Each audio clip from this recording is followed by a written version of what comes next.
Assalamualaikum warahmatullahi wabarakatuh. Perkenalkan, saya Siti Maisarah, guru dari Sekolah Penggerak PAUD Kebun Kita. Kali ini akan menyajikan perencanaan pembelajaran dalam masa pengenalan lingkungan sekolah di awal tahun ajaran pada masa transisi PAUD ke SD yang menyenangkan. Mari kita simak video berikut ini. Teman-teman, hari ini saya mau mencoba berbagi tentang bagaimana penyusunan rencana kegiatan pembelajaran untuk masa transisi PAUD ke SD di awal tahun ajaran. Jadi di 2 pekan pertama. Tapi di sini saya hanya menyusun selama 5 hari pertemuan. Jadi 5 kali atau 5 rencana pembelajaran. Nah, di sini saya memilih 3 aspek fondasi yang ingin dicapai atau dikembangkan pada saat 5 rencana pembelajaran tersebut dilaksanakan. Teman-teman bisa lihat di sini ada aspek agama dan budi pekerti, lalu ada kemampuan emosi dan kematangan sosial, lalu ada bahasa transisi PAUD ke SD. Ya, jadi 3 aspek fondasi ini yang rencananya akan dikembangkan dalam rencana pelaksanaan pembelajaran selama 5 hari tersebut. Dan di sini juga saya menyusun tujuannya untuk membangun rasa nyaman, rasa aman buat anak-anak kan berada di lingkungan baru tuh, supaya mereka merasa tidak jauh berbeda antara lingkungan sebelumnya, mungkin mereka dulu di PAUD atau tidak di PAUD. Jadi memasuki lingkungan di sekolah dasar itu tidak merasa jauh berbeda dan merasa nyaman, kemudian merasa diterima gitu. Dan tujuan yang kedua yaitu supaya bisa mereka berinteraksi, supaya mereka percaya diri untuk bisa mengenal temannya, mengenal gurunya, mengenal orang-orang di sekitarnya yang ada di lingkungan baru di sekolah. Kemudian juga mempersiapkan anak untuk bisa, nah ini yang paling utama, supaya mereka siap untuk belajar di kelas pada saat nanti setelah masa MPLS ini sudah dilewati gitu. Jadi ini tujuannya dan aspek-aspeknya yang sudah saya rencanakan untuk pembelajaran 5 hari ke depan itu. Kenapa 3 aspek itu yang Bunda pilih? Apa alasannya, Bun? Saya memilih itu karena bahwa pengenalan nilai agama budi pekerti, kemudian kematangan emosi, juga keterampilan sosial bahasa itu sangat penting menjadi bekal mereka ketika berkegiatan selanjutnya di sekolah nanti. Kemudian juga siap untuk berada di lingkungan baru untuk belajar dengan sukses. Juga penting sekali sebagai fondasi supaya mereka bisa betul-betul mengikuti pembelajaran secara formal di kelas 1 nantinya. Ini untuk rencana pelaksanaan pembelajaran hariannya pada hari pertama. Di sini temanya berteman baru. Jadi anak-anak ini diajak untuk mengenal teman-teman mereka yang baru supaya mereka saling menghormati, kemudian saling menyayangi. Kegiatannya di sini yang pertama mereka kita minta untuk berkenalan dengan teman-teman baru dengan menyebutkan namanya, nama panjang, nama lengkap atau nama panggilan juga biasanya. Kemudian kita bisa ngajak mereka sambil bernyanyi, bertepuk tangan, atau ada beberapa game atau permainan. Lalu mereka juga diberi kesempatan untuk menceritakan mungkin teman-temannya yang dulu di TK atau biasa mereka bermain setiap hari, mereka boleh bercerita. Lalu di sana juga mungkin ditanyakan nilai-nilai positif seperti apa yang mereka rasakan ketika mereka berteman dan memiliki sahabat. Jadi di sana mungkin bisa didiskusikan apa sih nanti yang mereka pahami tentang persahabatan itu, lalu bagaimana caranya menjadi teman yang baik supaya disukai teman-teman yang lain, lalu bagaimana caranya bila mereka memiliki atau menghadapi konflik gitu ya, bagaimana mereka bisa menyelesaikan permasalahan itu. Misalnya ada teman yang ini nangis gimana, Bun? Guru dulu ya, guru yang bertanya perasaannya seperti apa, kemudian baru kita tanyakan lebih lanjut apakah ada konflik antara dia dengan temannya atau anak itu yang masih merasa kurang nyaman dengan lingkungan ya. Baru kali ya, Bunda ya. Bagaimana si anak, kenapa dia menangis gitu. Benar. Jadi kalau anaknya nangis ya kita tanyakan si anak dulu, mungkin kita bisa tanyakan ke teman-teman yang lain juga, dan teman-temannya yang lain mungkin bisa diajak untuk merangkul si anak ini supaya dia merasa nyaman gitu. Itu tadi fungsinya supaya mereka saling berkenalan dan bersahabat, menyayangi temannya. Jadi persahabatan itu jadi ini ya, timbul ya. Iya, benar. Nah, hari yang kedua, anak-anak diajak untuk bermain peran. Perannya tentang situasi rasa hormat, misalnya kepada orang tuanya, kepada saudaranya, kepada teman yang lain, kepada guru. Setelah bermain peran, mungkin kita bisa mengajak anak untuk menulis atau menggambar tentang anggota keluarganya. Nah, di sana juga nanti kita bisa melihat perkembangan mereka bagaimana mencoret-coret atau menggambar sensor motoriknya kali iya, motorik. bentuk-bentuk yang ia bisa atau ia sudah kuasain, gambar anggota keluarganya, bagaimana teman-teman di sekitarnya, mungkin itu bisa mereka wujudkan dalam bentuk gambar. Kemudian nanti ada buku atau cerita atau dongeng yang dibacakan tentang pentingnya menghormati perbedaan. Jadi anak-anak mendengarkan tentang dongeng itu di kelas, lalu nanti kita diskusi ke mereka bagaimana dan mengapa penting menghormati orang lain, baik teman-teman yang seusianya maupun dengan guru atau anggota keluarganya juga. Ada yang keluarganya dari suku yang berbeda. Nah, nanti itu kita bisa diskusikan ke anak tentang bagaimana menghormati perbedaan itu tadi.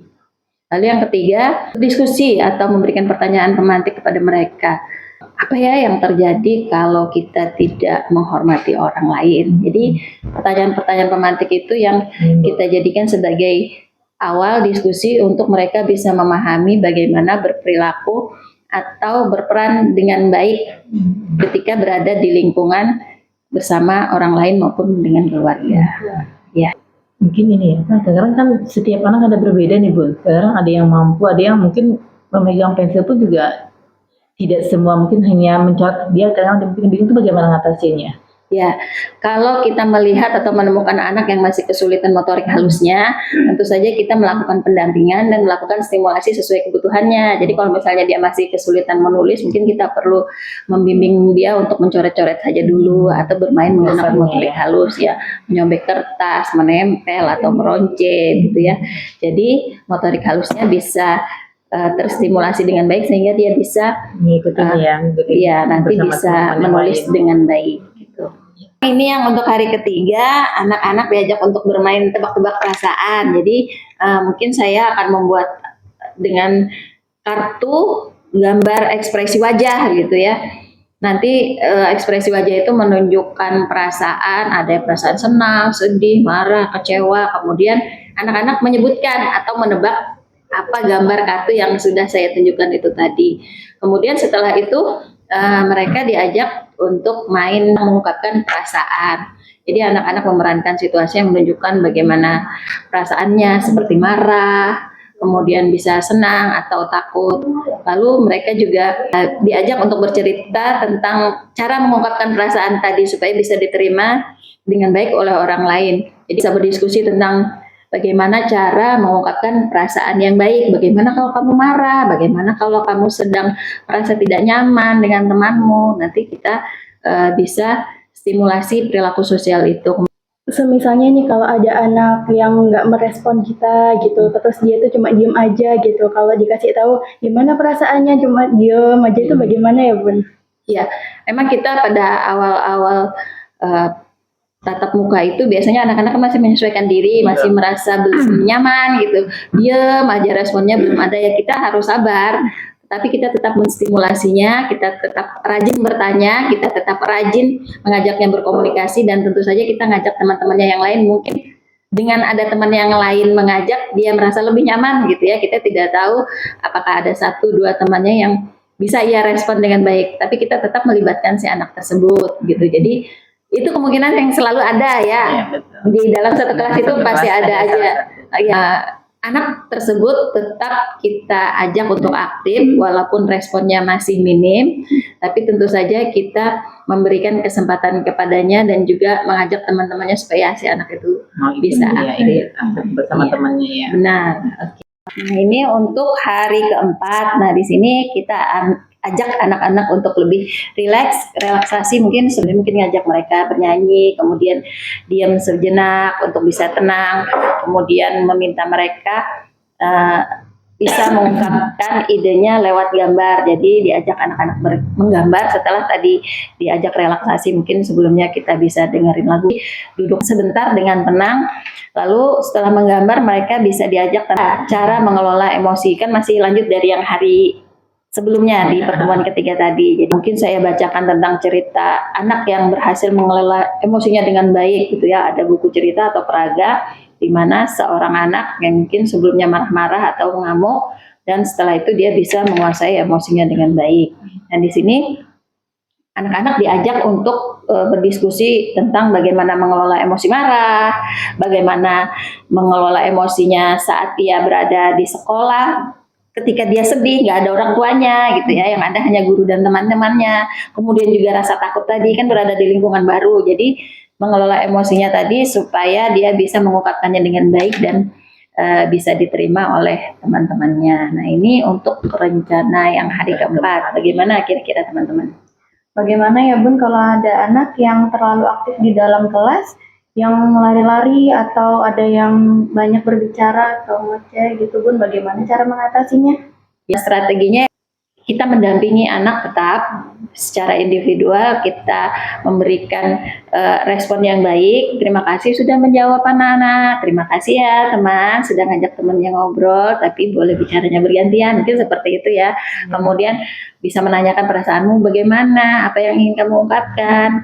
Boleh mengungkapkan perasaanmu, tapi bergantian ya dengan teman-teman yang lain. Nah, di sini kita juga mengajarkan karakter ke anak supaya menghargai, mendengarkan orang lain, tapi dia tetap merasa nyaman dan dia tetap percaya diri untuk mengungkapkan emosinya. Jadi jangan sampai si anak jadi malah pendiam karena kita tegur gitu.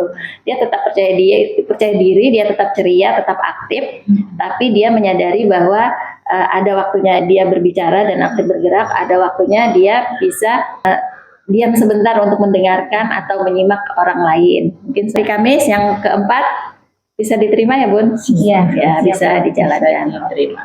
Ini hari kelima pembelajaran.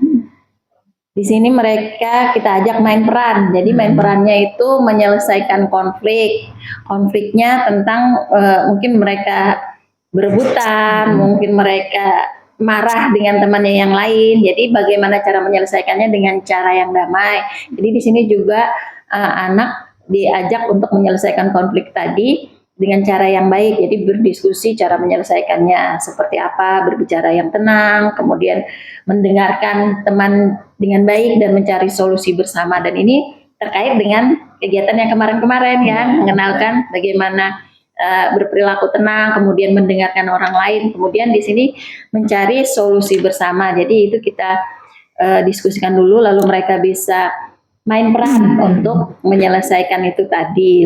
Nah setelah itu mereka kita ajak untuk membuat poster persahabatan. Jadi meminta anak-anak membuat poster yang berisi pesan tentang bagaimana sih persahabatan itu, bagaimana sih cara menyelesaikan konflik yang diselesaikan dengan cara damai. Kemudian di sini diskusinya ya memberikan pertanyaan pemantik, apa sih yang harus kita lakukan supaya tidak terjadi konflik gitu dengan temannya, supaya tidak terjadi keributan.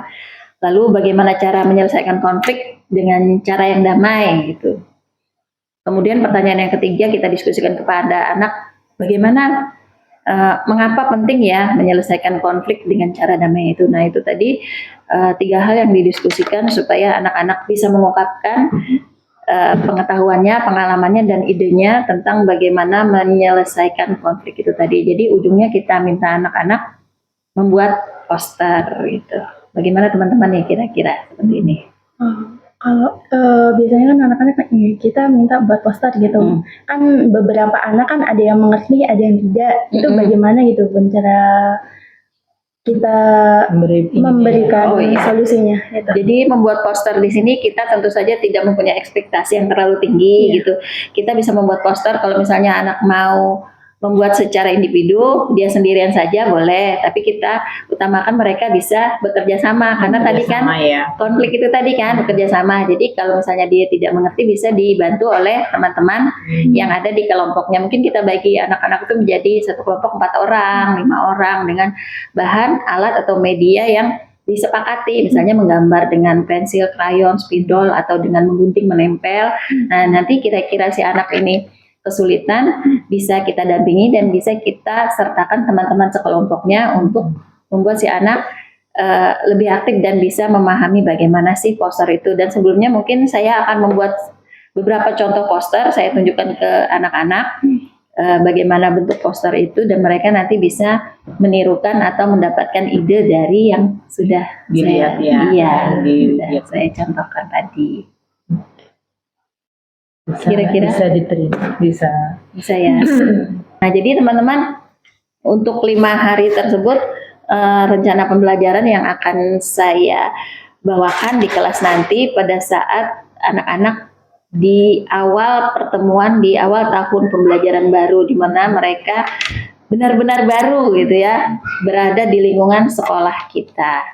Dari kelima kegiatan tadi, kemudian 3 aspek fondasi dan juga tujuan yang tadi sudah diuraikan, apakah kira-kira semua itu bisa diterima dan bisa dijalankan dengan baik? Ya, Sepertinya bisa ya.